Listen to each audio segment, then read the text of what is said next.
I'm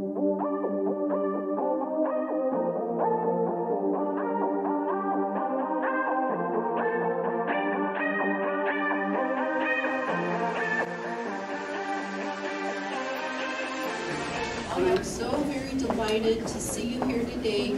Thank you very much for coming and for supporting this program. Each year we look forward to hosting this event because we believe that the Prescott campus authors deserve recognition from the learning community, and we are very pleased to provide a celebration for you. Hazy Library has a commitment to supporting the academic works of Embry-Riddle Prescott, not only through this annual event, but also with Scholarly Commons, the university's institutional repository. Scholarly Commons provides open access to showcase your publications to a global audience. I encourage and invite you to submit your publications to Scholarly Commons and to selected works. Please contact Brittany Blanchard, sitting over there, for assistance to put your publications in this repository. This program would not be possible without the dedication and the commitment of the committee members. Dr. Akos Delnecki, Brittany Blanchard, Joanne Evanoff, Linda Eisner, Susie Robb, Patricia Watkins, with special recognition for Kathy Hill. So let's show our appreciation for their hard work to produce this great program. This year we have a bibliography with 27 authors, and to our delight we have also included 3 student authors. Please note that the program includes citations from the calendar year 2014, only from those authors who submitted them. This is not an official list or a complete list. There may be other authors who are not included. Dr. Ayers had planned to give the welcome, but his schedule changed this week, and he sends his regrets that he couldn't be here today. Now, I'd like to invite Dr. Richard Bloom, Chief Academic Officer, to give us a few introductory remarks. Dr. Bloom will also be presenting the certificates of recognition. To do an appropriate simulation of our chancellor, Dr. Ayers, I was going to shave my head. Then I decided not to. What can you do? I chose ambivalence, which is a psychiatric syndrome. Anyways, why are we here today? Well, it turns out in all of intellectual history, going back to the ancient East, ancient India, classical China, through northern Africa to the west, to where we are today, people have been writing and engaged in research and scholarship and design of one kind or another. And there's been a controversy. Those people actually involved in discovering universal and eternal truth, or just what works, regardless of whether it has anything to do with truth or not, or is there a mystery. Well, Director Thomas here has told me that if you read all the 2014 publications of Embry-Riddle professors, staff, and students, we'll find out. So good luck with that. And those are my introductory remarks. Thank you very much, Dr. Bloom. Today, I'm excited to present those authors who have works published or papers presented in the year 2014. When I call your name, please come up to the front to be recognized for your publications. Please hold your applause to the end. Okay. Quentin Bailey. His research area is theoretical and experimental aspects of testing, special and general relativity.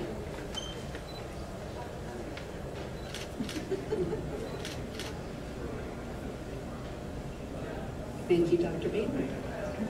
Dr. Beck, Angela Beck.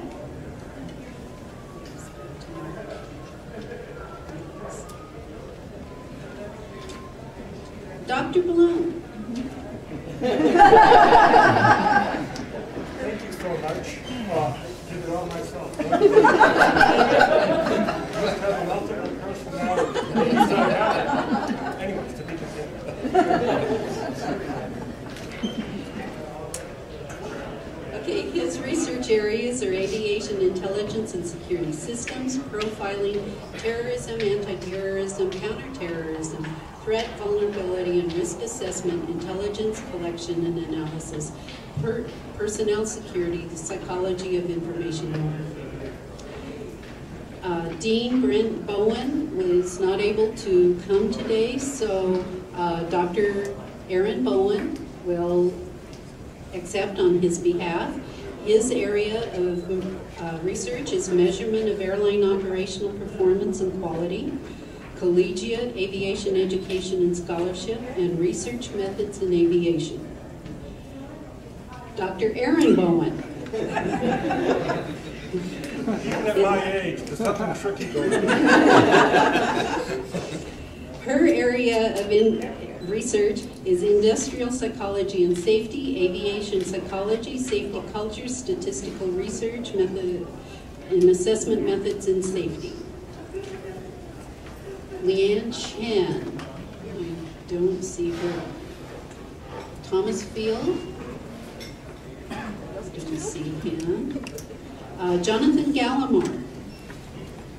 His area of research is action and perception, working memory, transportation research, and aviation psychology. He is also our guest speaker today. Dr. Gentilini, I didn't see him come in. Dr. Gorgidus, he is. Oh, good. Yes. His area of research is robotics. Thank you. Dr. Gorgidus, I didn't see him come in. And Melissa Dotwald. Her research areas are archives and aviation history.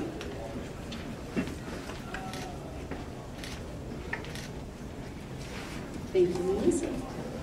Dr. Greenman. Let's see here. Dr. Haas, John Haas. His area of research is cybersecurity, securing the Internet of Things.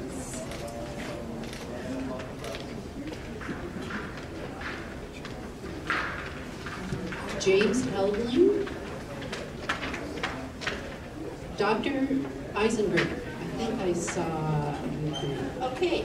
He's from the College of Engineering, and his areas of research are dynamics and control with applications in space robotics.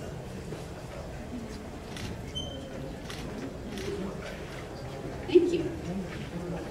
And Dorothea Ivanova. Thank you. Her research areas are cloud physics, climate variability studies, atmospheric modeling, global and regional climate models. Curtis James, the centerfold.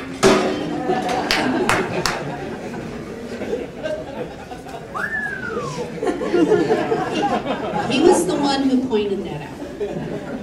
Okay, his research area is mesoscale, radar, and mountain meteorology. Thank you, Curtis. Wayu Lestari. Let's see that she can. And Jackie Lutke from the College of Aviation. Her research areas are aviation safety, aviation management, effects of marketing in aviation, service quality in aviation, women's contribution to aviation, and retention issues. Thank you. And Juan Mert from the College of Aviation. His research areas are energy management training, aerospace physiology, aviation program accreditation, aviation curriculum development. And Dr. Nordbrock, Nika, from Arts and Sciences. Her research areas are cowboy poetry, composition, and diversity.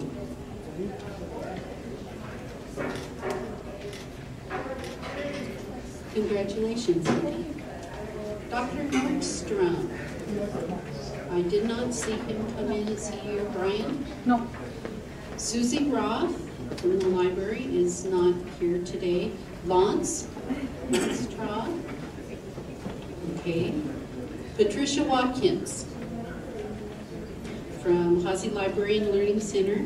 Her research areas are competitive intelligence, international and industrial research, and library information resources. Thank you, Pat. And Melanie Wetzel from College of Aviation. Her research areas are atmospheric instrumentation, cloud physics, and remote sensing.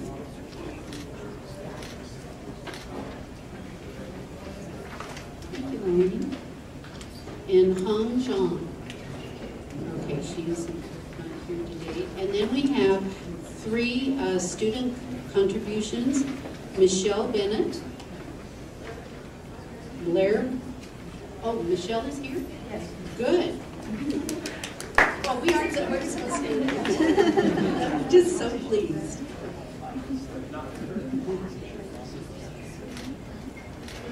And she did a fantastic job in explaining her research to Dr. Sliwa this morning. Blair Boyce in New Zealand. Okay. Austin Wardall. Okay, he graduated.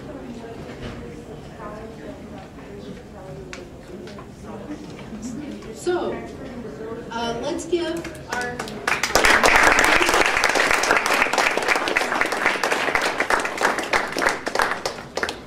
next phase of the program is our presentation from one of the researchers. And this year we've changed the format of selecting the guest speaker so that only one college will be represented on a rotating basis. And because arts and sciences comes first in the alphabet, we chose arts and sciences. So next year, aviation will be our guest speaker. Our guest speaker this year is Dr. Jonathan Gallimore from the College of Arts and Sciences. Dr. Gallimore. Thank you, Sarah. Appreciate the introduction. Are we ready to go? Okay, so I'm here to talk to you about my research. My talk is titled Planes, Cars, and Pedestrians, the Role of Intentional Actions in Working Memory in Different Modes of Transportation. I agree with an email that Dr. Bloom sent me where he said it would be really cool if we could incorporate crouching tigers and dragons into the theme, and I agree that that would have been an awesome title. Okay, so I tell people that I am a psychologist, and typically what people hear or think when they think of psychologist is they think, oh my gosh, are you analyzing me right now? What kind of problems do I have? And I want to let you know right now, I'm not that kind of psychologist. I am an experimental psychologist, and I use the scientific method to study psychological processes in a laboratory setting. So the types of processes I'm interested in exploring are things such as memory and learning. I'm interested in attention, cognition and thinking, which could also go in towards human performance. I'm interested in working memory. I'm interested in action representation, action execution, and of course perception. So in order to give you some background about my research, I'm going to take you pretty much through some of my academic career in terms of the research that I've done, and then tell you about the research I'm currently doing, and then my future research here at Embry-Riddle. So during my time as an undergraduate, I worked as a research assistant in 2 separate labs. I did research with David Strayer looking at cell phones and driving. And for those of you who aren't up to date on the literature, it's bad. Don't do that, okay? It's very dangerous, it's very bad. At the same time, I was doing field research with Dr. Barbara Brown, taking a look at the impact of a new light rail stop in a residential neighborhood.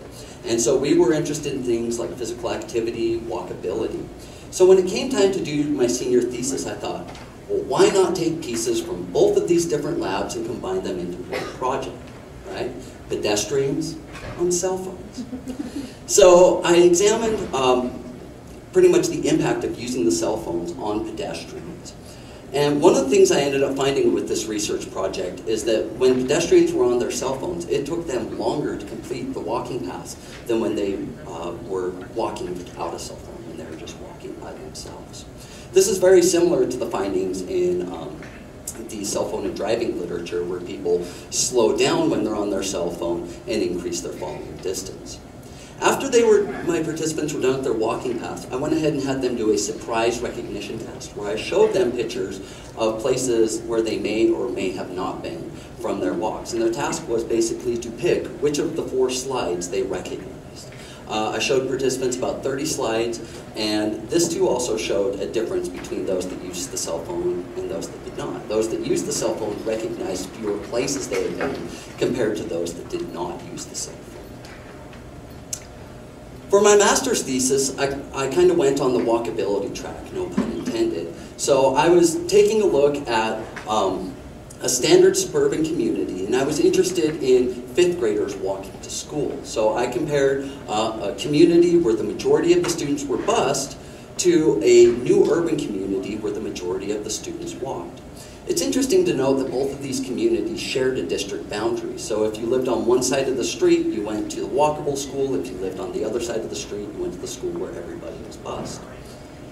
In order to assess walkability, I used an environmental audit. This is not the environmental audit I used. This was just a handy picture I found. But it's called the Irvine, Minnesota Inventory, and it consists of 160 unique items that assess the walkability of an environment. I measured 224 block faces for my dissertation, and I analyzed the data, or what I'm going to tell you about, in 2 different fashions. So I looked at the overall walkability of each community. And what I found is that the new urban community overall was more walkable than the standard suburban community. But what I also found was that the routes of the students walking to and from school, the routes were more walkable for the students in the new urban community than the standard suburban community. So I had a request to show you some of the pictures of these communities. So I went to Google Maps last week, and I went ahead and I took some pictures of, this is a picture of the standard suburban community. This is one of the arterial streets. And the school is actually, if you flip around 180 degrees and go back about 1,000 feet, the school's right there. You can notice that they're just putting in sidewalk along this side of the street, and this other side of the street does not have sidewalk. When I did the study, neither side of the street had sidewalk, so this right side of the street is more representative of what it looked like when I did the study. This is a picture of, if my clicker will behave, this is a picture of the new urban community. The school's actually clear back here in the distance, about 1,000 feet from where the picture's taken. Notice that there's not all this overhead wiring, there's wonderful green spaces, community gardens, and other things like that. Okay, so on to my dissertation. So my dissertation was really examining how we represent actions. And so I was looking to pit pretty much 2 theories against each other, the sensory motor theory and idea-motor theory. Now, sensory motor theory says that we represent and execute actions based upon the motor movements we need to execute those actions. So for example, if I'm in an airplane, I need to make a left-hand turn. This theory says that I sequence together all of the muscles and motor movements I need in order to push the yoke of the joystick to the left in order to make a turn. In contrast to sensory motor theory is idea-motor theory. And idea-motor theory basically states that we plan, represent, and execute our actions based upon the effects our actions have in the environment. So in this case, if we are making a left-hand turn in an airplane, we do it by the perceptual effects, or what we see out the front window. So we may look at the relation of our dashboard to the horizon, right? In this case, we're making a left-hand turn. So through a series of experiments, I compared whether or not these 2 theories, or the motor movements we need to execute the action and the perceptual effect of those actions, are represented in the same or different cognitive domains. And what I ended up finding out is that both of these, both the motor movements we need to execute the actions and the perceptual effects of our actions, are represented in a similar cognitive domain. Now, why this is important is the majority of action research doesn't incorporate perceptual effects with their research design. They typically just have people execute things, and they don't really give them feedback or show them the effects of their actions. In the real world, actions have effects, right? If I flip on a light switch, a light turns on. If I type on my keyboard, hopefully letters or numbers appear.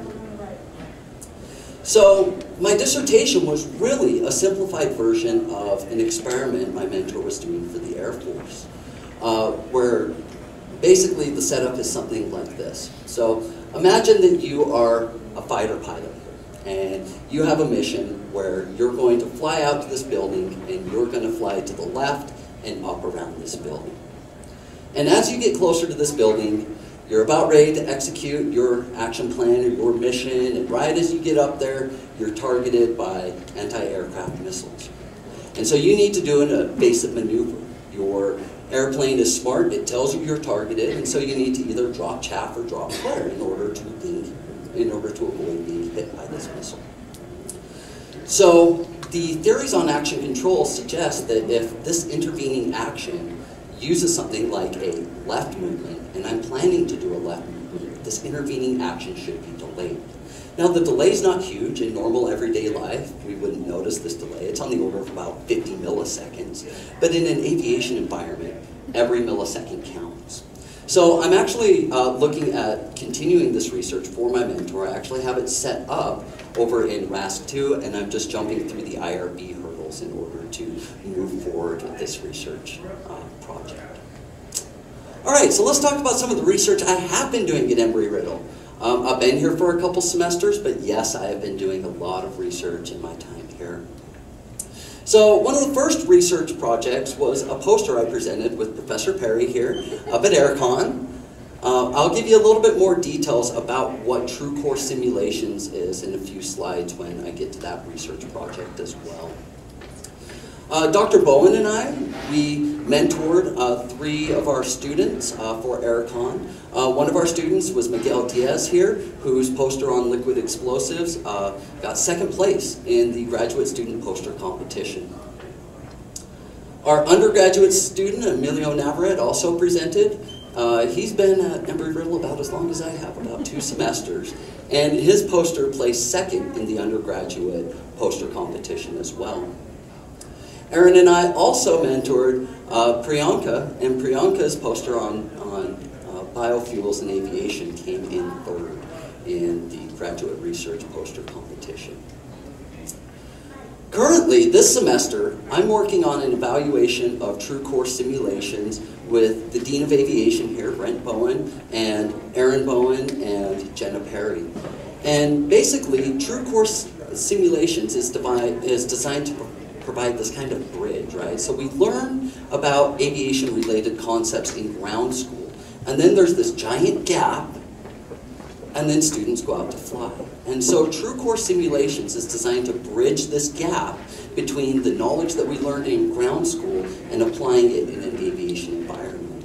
I know Dr. Brent Bowen's exceedingly excited about this program, but ideally it would be nice to have some kind of empirical evidence to say whether or not this program is effective. Last week, I got a call from Dr. Bloom, and it was a good call. It wasn't a bad call. I see this kind of silence. Everybody looks at Dr. Bloom. It was a good call. It turns out that I've been awarded an internal grant from Embry-Riddle to examine some of the factors that may influence success in aviation training. My co-investigators are Dr. Aaron Bowen and Professor Jenna Perry. So some of the things that we're interested in looking at is, again, of course, true core simulations. It would be interesting to see the longitudinal effects of this or follow this over time. We're also interested in exploring gender differences in aviation training. We all know that aviation is a male-dominated field, and it would be interesting to understand some of the differences that exist between males and females in terms of aviation training. I'm also very interested in taking a look at components of working memory and understanding how these can influence success in aviation training. Previous research has shown that things like selective attention is a good predictor of who will be successful in aviation training and who will not. Selective attention is just one component of working memory, so I'm very interested to look at the other components to see if these can help us understand who will be successful and who will not be successful with aviation. And finally, the last thing that we're going to take a look at is perceptions of safety. So we'll either look at this through some surveys or take a look at changes in safety attitudes over time. It would be interesting to see if students' perceptions of safety change as their training progresses, or whether something like perceptions of safety predict who will or will not be successful with aviation training. So in summary, I've only been at Embry-Riddle a couple semesters, but I've had an opportunity to work with some awesome students, some wonderful faculty members, and some awesome staff. And I look forward to the future research that I will be doing at Embry-Riddle. And this quote up here really sums up pretty much the nuts and bolts of my research and why I like action research. Because when you think about it, ultimately, all thinking, all perception is really in the service of action. Thank you.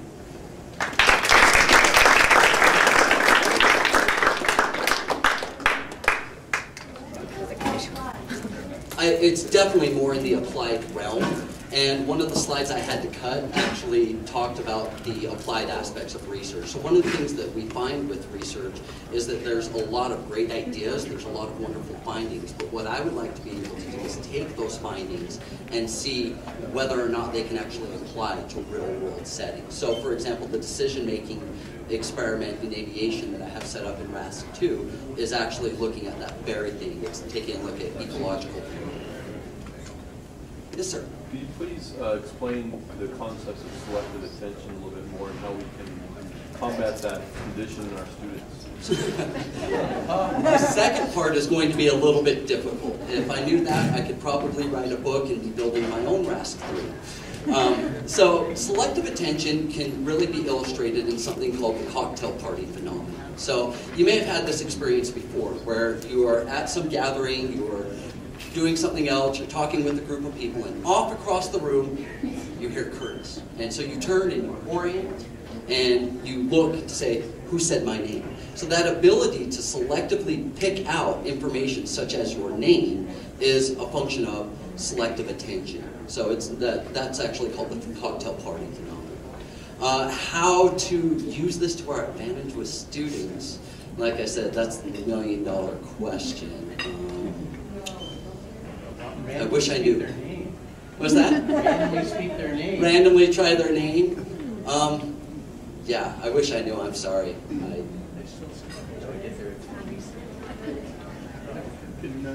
Anything else? Maybe as a follow-up question, you said that that's something that could affect their flight. How can selective attention affect them? Previous research has found that that's one of the things that predicted success. So how good or poor someone's selective attention is. So you can think of attention as being like a spotlight. And our ability to be selective with it is our ability to focus it and narrow it down into just one particular thing we're looking at. And we're able to filter out other irrelevant information. So the ability to focus this in and filter out irrelevant information was something that predicted people's success in aviation training. And this is in past research. I haven't done this. So I'm interested in things, for example, like our ability to inhibit or switch tasks or update information quickly. And these are other components that are involved in working memory. And I'm optimistic, we'll see what happens with the research, that these might also be predictors as well.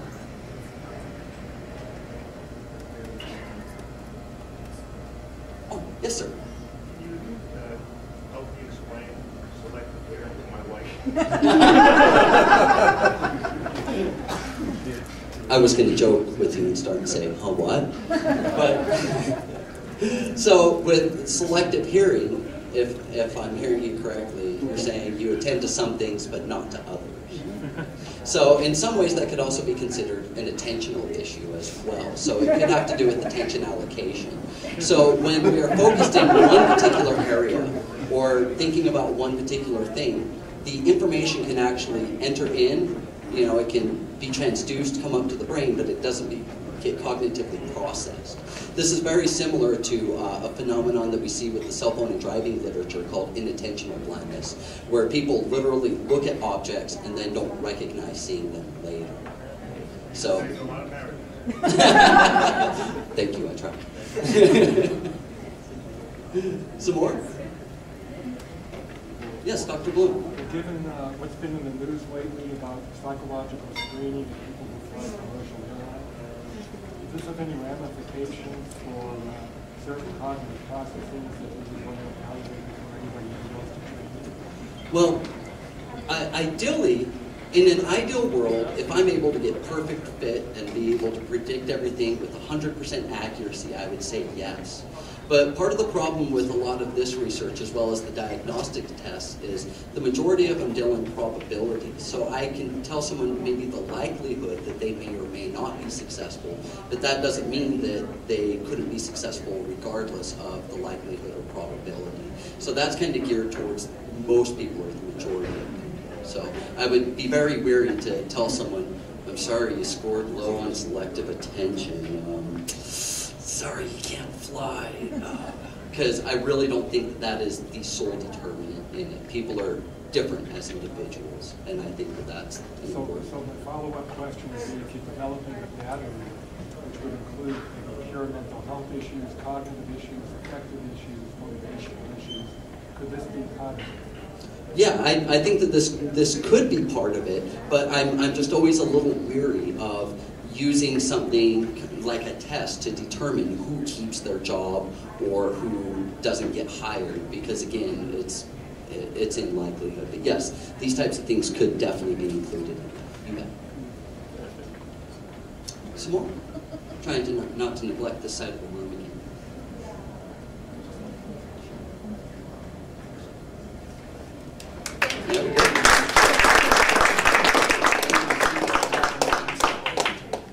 Boy, was that ever fascinating. I enjoyed it very much. Thank you, Dr. Gallimore, for sharing with us.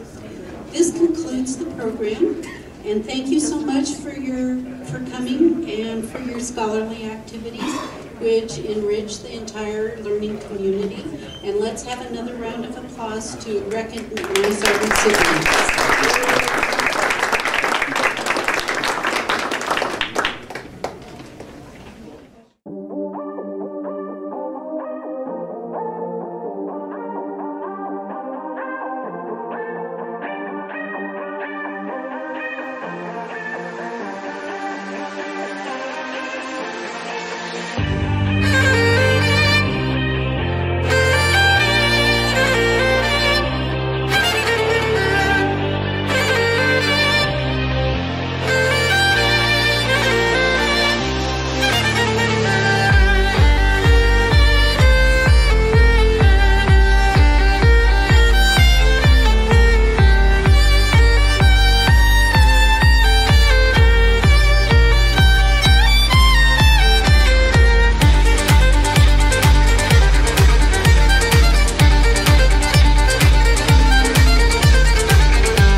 Da da da